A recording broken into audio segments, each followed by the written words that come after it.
એલા ક્યાં હો? ઓફિસ હતો, બોલ ને. આ તારી ઘરવાળીને તે હજી સમજાયું નથી ને પાછળનો ઘાઘરો ઉડીને મારા ફરિયામાં આવી ગયો હે. એ તો કપડા બાર હુકાય હોય તો આવે. એ તો હુકાવાની ક્યાં કરસ? ચીપિયા ભરાવતા આવડે એક નથી આવડતું? દર વખતેનું થયું તમારે બે માળાને તો ઘાઘરા ઉડાડવાનું અહીંયા. તો ભાઈ તું દયાવના બાજુમાં જઈને ઉપાધિ હતી કઈ તારે? ઉપાધિ જ છે. તારી બાયડી પાછી કલાક સુધી વાતો કરવા ઉભી રહી જઈએ. ઘાઘરો દવું તો પારીએથી. કોની યાર? મારી આરે હું કોની આરે? તારી યાર શું વાતું કરે? હવે આની પેલા મારે તારી ઘરવાળીને ઘાઘરો દેવા પારી ગયો ને વાતો કરવા માંડીને મારી બાયડી આવી ગઈ. મને ક્યાં કોનો ઘાઘરો હાથમાં પકડીને ઉભો હલે?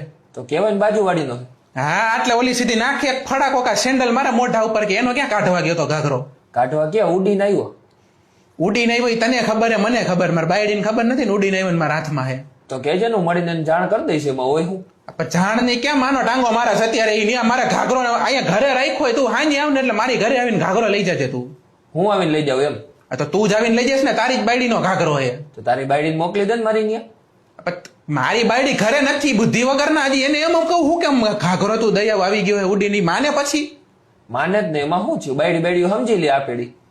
તું હાંજે હે ને 5 વાગે ઓફિસે થી આવ ને એટલે પેલા મારી ઘરે આવજે. મારી ઘરવાળી 6:30 આવવાની એ પેલા આવીને ઘાઘરો તું લઈ જજે. હું 9 વાગે આવવાનો, બારે હું કામ છે. તો ભાઈ ઘાઘરો હરગાવી નાખું.